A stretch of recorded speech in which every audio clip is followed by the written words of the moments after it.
everyone, and welcome to Inside ArtScroll, where the books you read and the people who write them come to life. Today we're joined by Rabbi Avrohom Biderman, longtime editor here at ArtScroll Mesorah. It's a pleasure to have you here in the studio. Pleasure to be here. Thank you for bringing me to life. Pleasure is ours.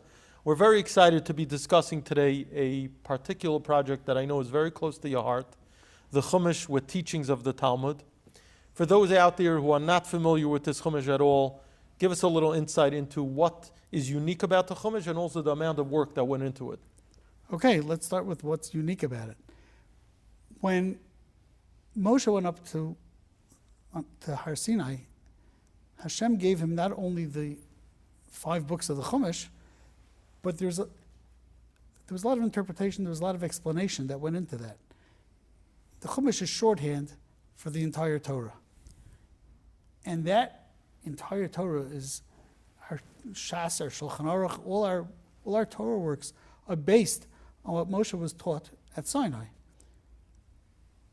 This volume presents the teachings that are in the Talmud Bavli and Yerushalmi on each pasuk. So it's basically Torah Sheba'al Peh that you're bringing as a commentary to Torah Sheba'al. Would that be a synopsis of what you did? That's correct, but it's not just a commentary. It is actually the commentary that Moshe Rabbeinu got at Har Sinai for what the Torah says. Now, isn't Rashi's commentary really a compilation, besides for Rashi's own comments on Psukim, but he's constantly quoting Gemaras, Mefarshim, he does. Medrashim and things like that. Isn't that in essence?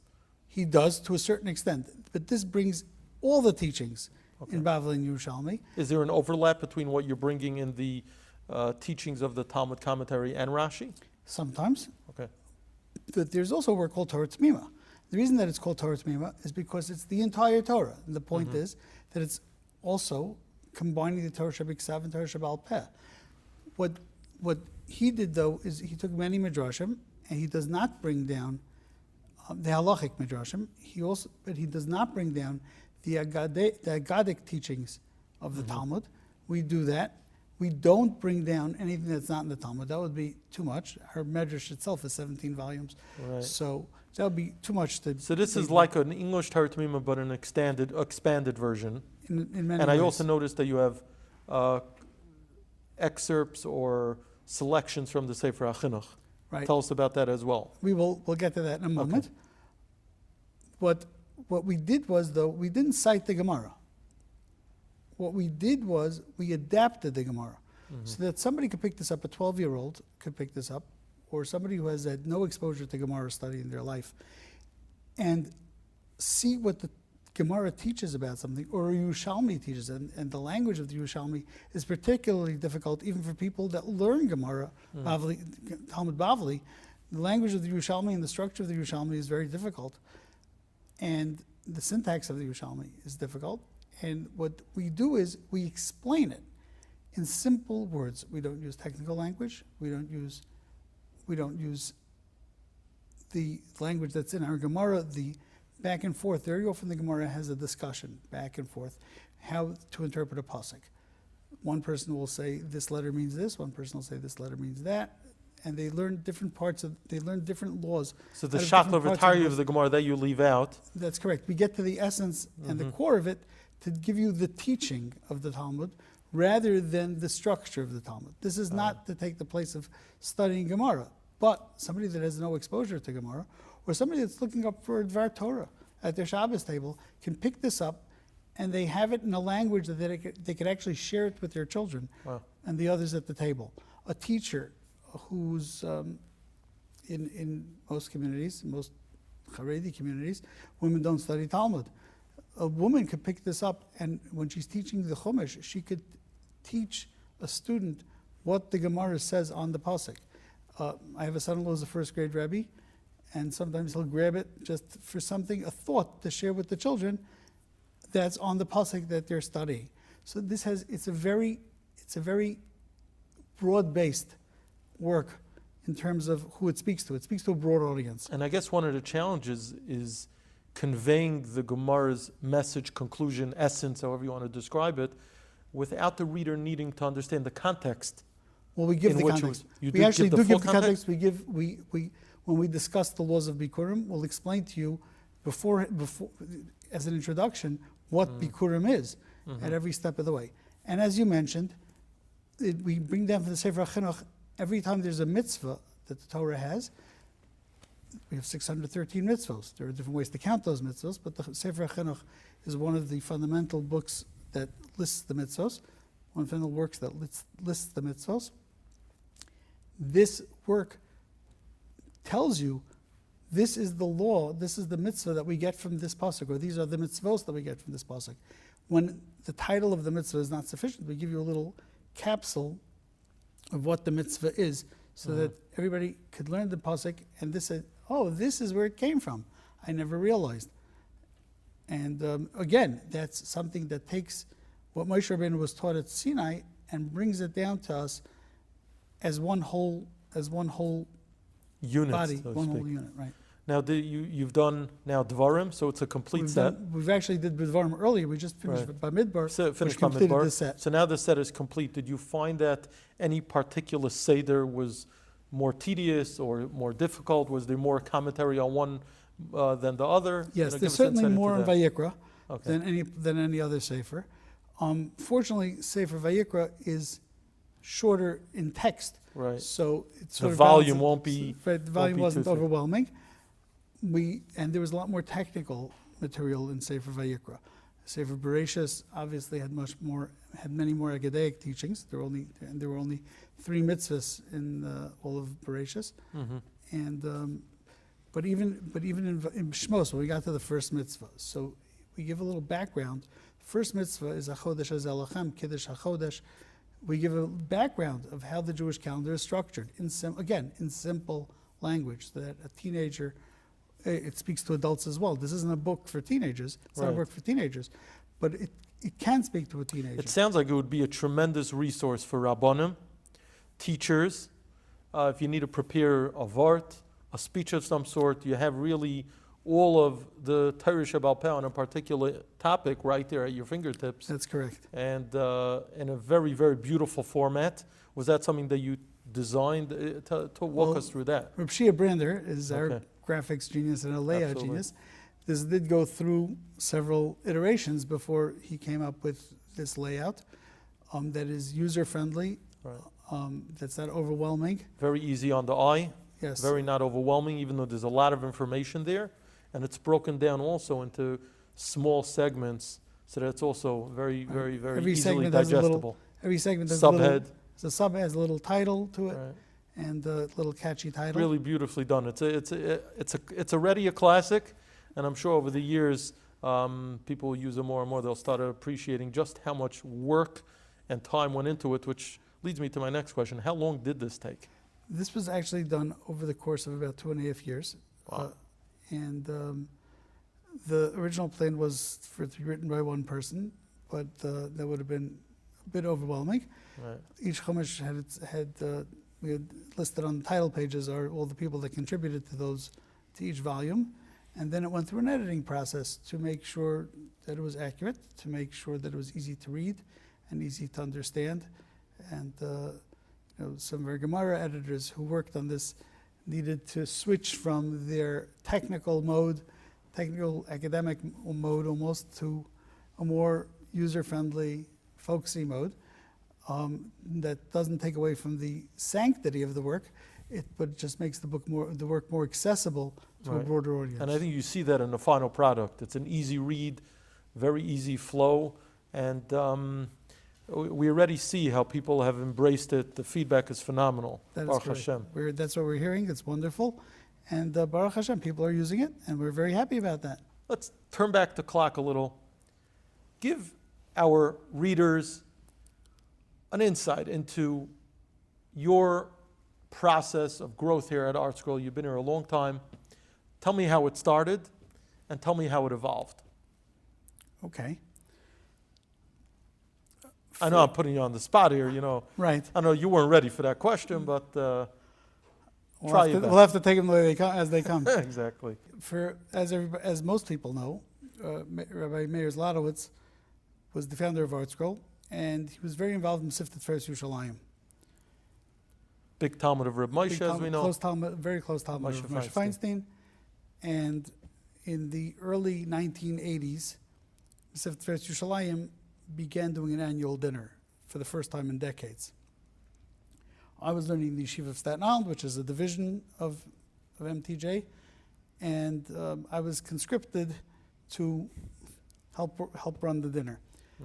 And I got to know Rabbi Zlotowitz that way, Rabbi Meir, and he had mentioned to me if I was ever looking for a job, I should drop him a line. What were you doing at the time? At the time, I was still single.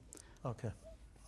So I got married. So I got married a few years later, and we worked annually on the dinner. And you were still learning in the Kollel I was at in the Kollel for a Yeshiva few Staten years. Island? I was in the Kollel in Yeshiva of Staten Island for several years. Then I began working for the Aguda for a few years, and then came time that we were going through a career change. Okay. And What were you doing at Aguda then? I was director of Tzirei. I was doing fundraising for Iranian Rescue, and we began Am Echad at that time. I was involved in that. There were several things I was doing there, and I gave Meir a call, and I said, What year are we talking about? we're dealing with 80, we're dealing with 1990. 1990. That's when it ended. It was Got there it. from 88 to 90, and 30 years ago. 30 years ago. And I began at ArtScroll, I believe it was the end of January of 1990. I began in sales, and I was doing some editing on the side. Over the course of the next 4 years, I continued to do editing on the side and did sales.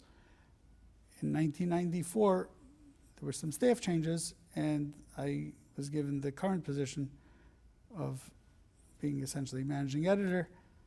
Or we don't really have titles here. There's no middle management. Everybody does what they do. Work as a team here. We work as a team. Everything is a collaborative effort, and we're all in it together. We want to produce the best thing that we can, the best product, most accurate product, most helpful product that we can. Now, ArtScroll at the time was already a well-known name. We know Rabbi Zlotowitz started with Megalas Esther in the 70s. By then, the Siddur was already out. Many other volumes. When you came up, Our Mishnayos was underway. The Gemara had not yet started. Got it. The What stone projects Chumash- were the, you? The stone Chumash was not yet. When I came in as sales, the Gemara had not yet started, and the Chumash was not yet. The stone Chumash was not yet out. A lot of the classics that people know us for have been published over the last 30 years. So as time went on, you moved into the position of managing editor. Your job responsibility, it sounds like, shifted. My job responsibility shifted. I was out of sales, and I was really dealing very hands-on with many aspects of production of the books, not just with the editing. I was also dealing with catalogs. I was dealing with a lot of the promotions at the time. We were a lot smaller then, and a lot of people wore a lot of different hats. As our project load increased, new staff joined us. Mandy Hertzberg joined. He took off most of the day-to-day shepherding the projects. Became his domain. I dealt more with the writers. As you know, you're one of our authors, so you dealt with different people at different stages of the Production, of writing, the editing. editing. Right. That's right. We have a wonderful team of editors, and now I currently work basically on projects, but I still deal with a lot of the questions that the editors have on their books. I have to make it clear that we have most of our projects really are their own self-enclosed project. So the Gemara or the Mishnayos or the Mishnah Elucidated or our Hebrew Mishnah or our Hebrew Talmud or the Yerushalmi or Unkelos or Ein Yaakov, we have all these major projects. They have an entire team with its own editor, with its own editorial structure and hierarchy. I don't deal with those Sfarim generally, Right. but over the past several years, we dealt with the Chumash of the teachings of the Talmud. We did a Sephardi Siddur. I assisted Rabbi Danziger in coordinating the introductory volume to the Talmud. Very That's over the popular past- volume, right, yeah. So over the past year or two, Sure. that's what I've been doing. Now, you got to work with the legendary Rabbi Meir Zlotowitz. Yes. Really, what could you say about one of the greatest pioneers, perhaps the greatest disseminator of Torah in history, really, when you break it down, just how far-reaching his works are. And ArtScroll has reached every corner of the globe. What do you remember learning from Rabbi Zlotowitz early on, and what lessons did he teach you that you've taken with you over the subsequent 2 decades? There are a lot of lessons. We have to get it right. We have responsibility to people to get it right. And we're here, really, our main mission is to disseminate Torah. We do a lot of other works, and we publish a lot of lighter reading, what appears to be non-Torah works. Mm-hmm. But when we publish a novel, that novel has to reflect Torah values. Sure. And it has to reflect positively on Torah values. We have a responsibility not only to teach Torah, but that we have to make the Torah life and Torah lifestyle beloved to people, because it is a very fulfilling life and it's a wonderful life. And we have an opportunity to reach out to people on so many levels. Rabbi Zlotowitz's vision was incredible, although I would dare to say that even with his vision, he didn't envision how great an impact he would have on Klal Yisrael. But to undertake a project like the Talmud Yerushalmi, for instance, which was a closed book to all but, a closed sefer to all but the greatest Talmidei Chachamim for centuries and centuries and centuries. And to say, we're going to undertake to open that up to Klal Yisrael. No, it's not going to be popular. No, it won't have the sales that Of the Bavli. or of most other works that we do. Right. But we're opening up, as he said many times, he feels that was our greatest contribution. Wow. Is because people were studying Gemara. Not as many people, not nearly as many people were Right. studying Gemara.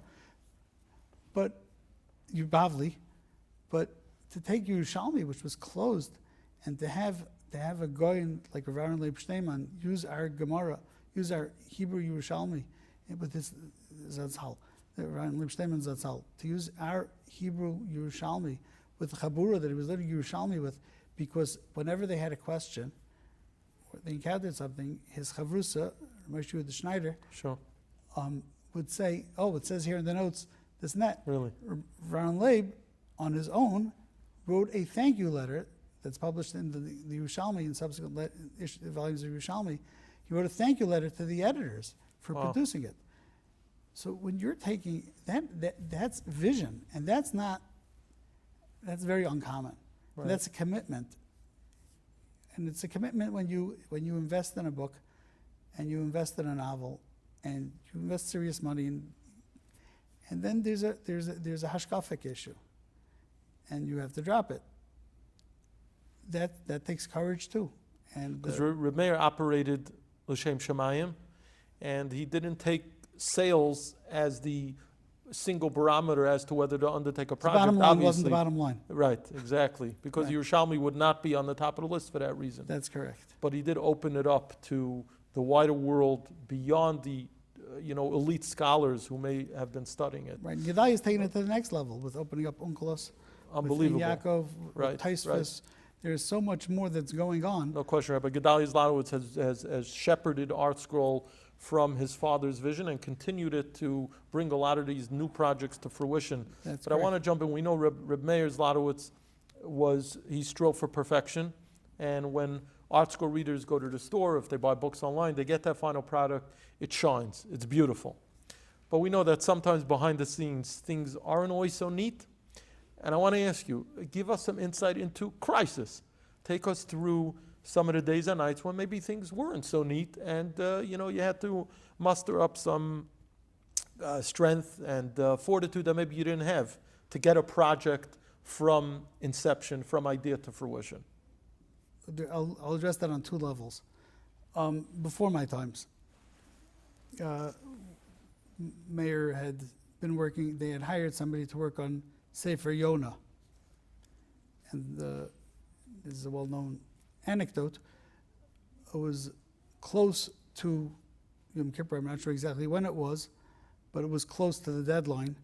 when Meir, who was editing the commentary, or Rabbi Sherman, who was editing the commentary, noticed that the author had written that Rashi had made a mistake. And they felt that was totally not acceptable. But it was more than not acceptable. They felt that an author who's coming with that philosophy, it's not somebody whose work we can really trust or who should be one of our authors. And Reb Meir sat down and wrote those A brand new commentary. A brand new commentary on Yonah. Wow. In a very short period of time. When we were working on the Gemaras, we had very tight deadlines. I was not working on the Gemaras per se, but they were working on tight deadlines because of Daf Yomi. And it came out over the course of 2 Daf Yomi cycles. Mm-hmm. And very often, somebody would be looking at the proofs. The proofs would be in Manhattan. Printing wasn't digital then. The printing process was much different than it is today. It's more archaic. Yeah. Right? And very often, we'd work through the night looking at proofs. And sometimes the guy who's looking through the proofs would notice that he had a question about something that was written. And he'd be calling the editors at 3 a.m, saying what's going on. And then they'd scramble and revisit the issue. Would you receive the phone call in the middle of the night? No. No. The person checking the blueprints would be making the phone call to the Gemara editors. Okay. And I was the guy checking the blueprints. Right. And sometimes there'd be a scramble, and all of a sudden you get a car service to run film back into the city so that the volume could get out on time. How would that change nowadays that things are digital? Would it be easier to correct something last minute, about to go on the press? Yes, certainly. We have the ability today with the materials that we do print on demand for sure. Now, print on demand, to explain to readers, means that we print actually on site. We're printing. ArtScroll has a bindery on site, Sefer Craft. Right. We have had a bindery on the site for years. Okay. Because to be able to keep our deadlines with both the Gemara and before that Mesorah, and to be able to keep those deadlines, binderies would take a long time to turn around projects. Mm-hmm. So we had our own bindery so that as soon as it comes in from the printer, we could bind. Over the past 9 years or so, we've been doing print on demand, where we've had actual printing on site. Mm-hmm. Now in our new facility here in Rahway, we've expanded that even further. We have a series of presses that are running 24 hours a day. Really? 24 hours a day? They run 24 hours a day. 24/6? No, they run 24/4, I believe. Uh-huh. But I guess the people who man the presses also need a break. yes, they need a break too. But now you make a change in the file, you replace the PDF file, and the new file Ship goes it on off. press. You don't need films, you don't need somebody to strip it all together and lay it out Right. and pose it.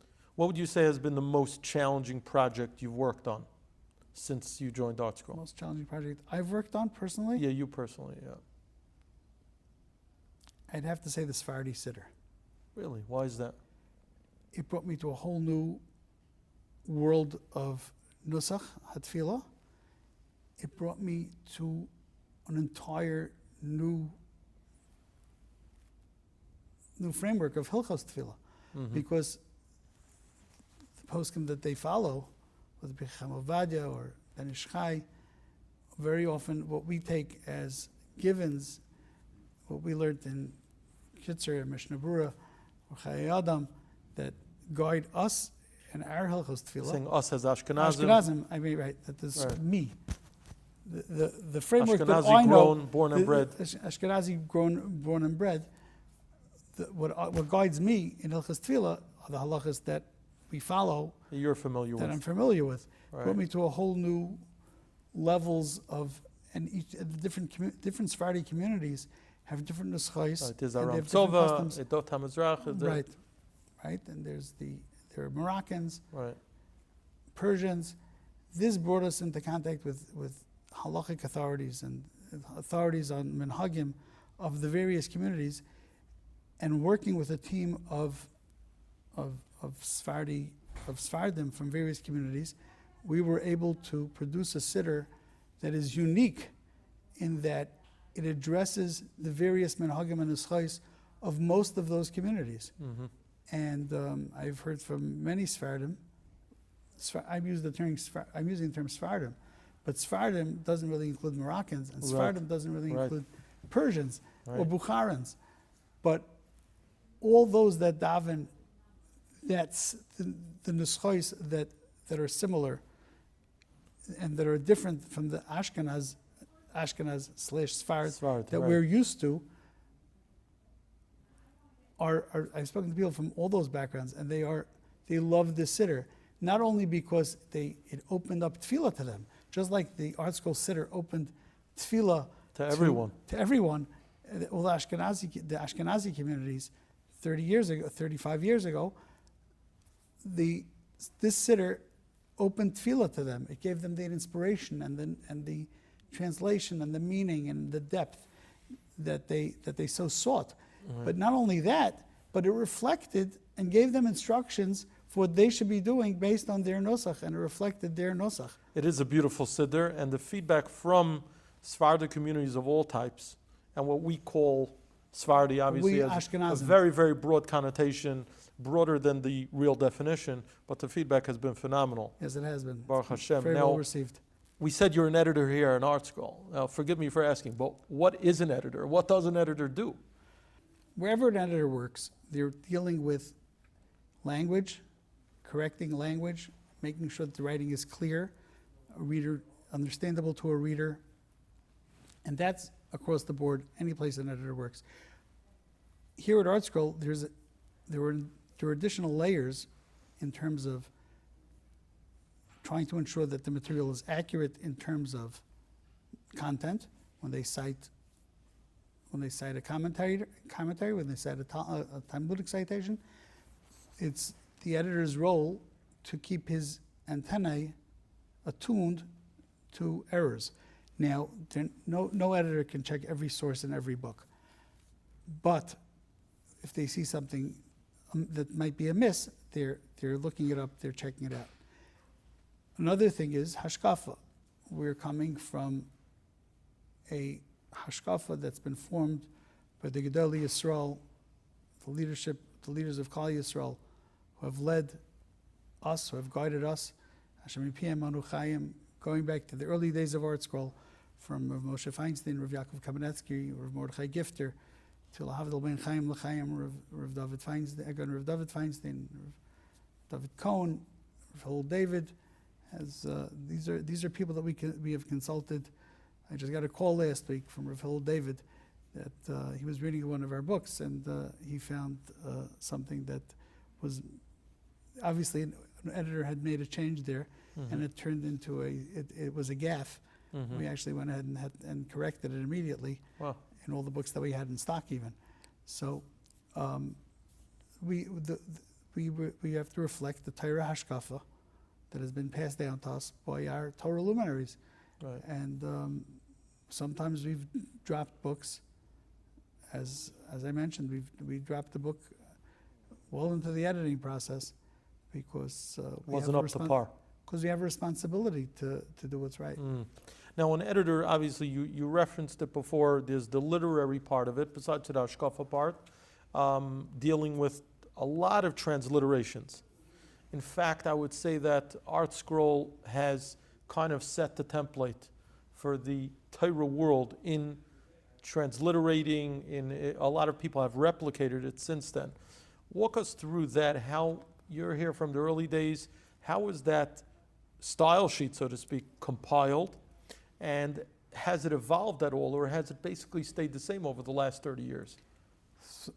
There are two. The template was made far before I came here. I came here 15 years into the company.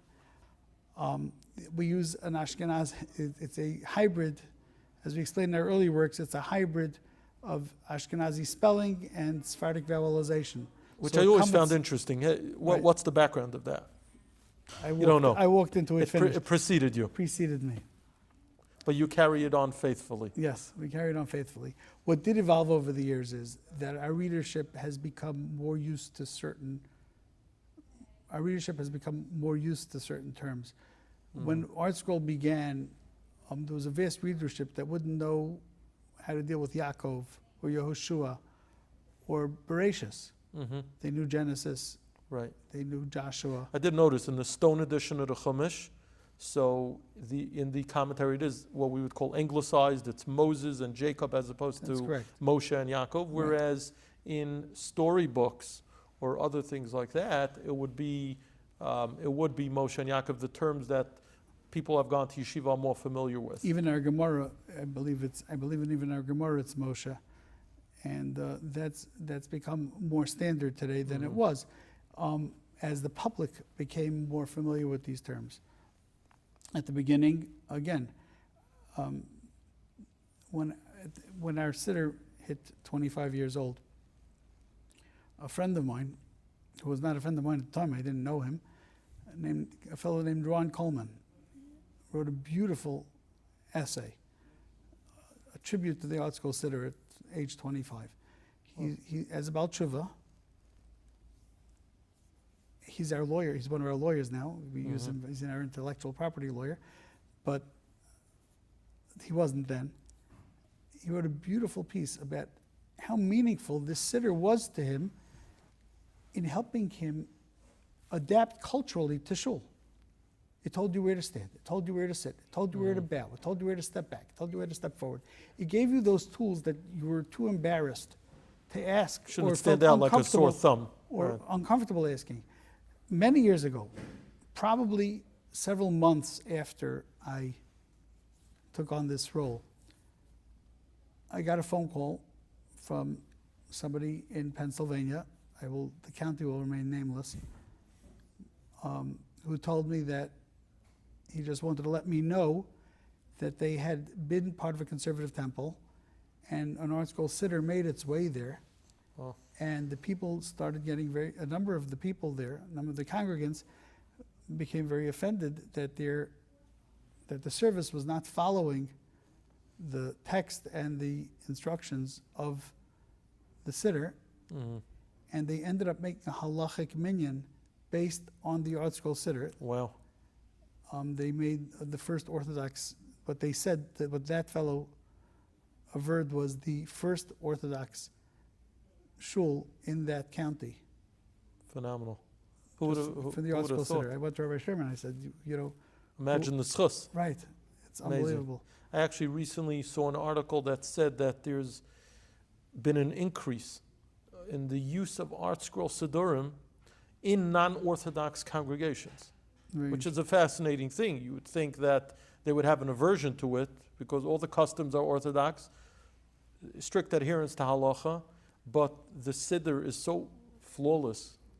Play and her, such a beautiful presentation, and like you said before, it gives newcomers to prayer, newcomers to shul, a certain comfort level that I guess just can't be replicated. And even non-Orthodox congregations are using it, and now I see who knows what kind of positive impact it could have that really bring people to halachic observance, which is remarkable. Right, which leads me, actually, the siddur and the Chumash lead us to the unheralded so far gem here at ArtScroll, which is Rabbi Nosson Sherman, who is a partner with Rabbi Zlotowitz, and was the author of our translation of the siddur and the insights, and as well as the Stone Chumash, which has literally transformed these works have transformed people's lives. In the early works, he edited Rabbi Zlotowitz's writings. He wrote the overviews, which opened entire world of machshava to generations of people. I grew up before ArtScroll, really. There was nothing like those overviews before, not, and I would say there's been nothing like it since. That's correct. So it's a really, there's a reason why Rabbi Sherman is maybe the father of Torah literature. Right. In contemporary times, and you've been, I'll segue a bit here, you've merited to work with quite a few legends in the world of Torah literature. It was Rabbi Meir Zlotowitz, now carried on by Reb Gedalia, as well as Rabbi Sherman you mentioned, Rabbi Shia Brander, a legend in his own right, and the likes of Rabbi Eli Krohn, also, who's a graphics genius. So you've been surrounded by so many of these people. It's humbling to be among geniuses, let me tell you. You know, when the Meraglim came, they said they were like grasshoppers. Right. So that's sort of what you feel. That's what I feel like when I walk down the hall here. So as I hop down the hall, Rabbi Shia Brander brought, again, to hark back to the fact that I was entering high school when the first ArtScroll work came out. Right. So I really grew up with that ArtScroll. And there was a certain template for Jewish books: boring covers, boring insides, graphically dry, shall we say. Even the storybooks were just dry. This transformed Jewish literature in terms of graphics, in terms of an exciting color cover on a Jewish book was almost unheard of before Megillas Esther. The fonts, contemporary layouts, were something completely new to Jewish literature. So it made Jewish literature not only accessible on a literary level, because again, ArtScroll did away with the thys and the thous and the these that Bible translations had until then. It speaks to the contemporary public. It speaks in a language, and it presents it. Reb Shia, and again, just remember, Reb Meir and Reb Shia. Reb Meir had a graphics background, right? And Reb Shia was working with him at ArtScroll Studios. So they had an eye for the graphics and the aesthetic, and the ArtScroll aesthetic. Look at the binding of our Gemara, how much work and design went into that. Right. And that's something that Reb Shia continues to do, and Eli continues with. Really, that we transformed Jewish literature in that way too, and made it exciting and appealing to a much broader audience than Jewish literature had been until then. Well, listen, the excitement has not waned. Baruch Hashem, ArtScroll keeps churning out quality volumes. The public eats them up. Readers eagerly await, to see what new book is coming out. They wait for the ads. And you've been a tremendous part of it till now. And our tefillah is you should continue to enrich the Torah public with many more volumes and be zeicha to continue lahagdol Torah ladira. Amen. Thank you very much for having me.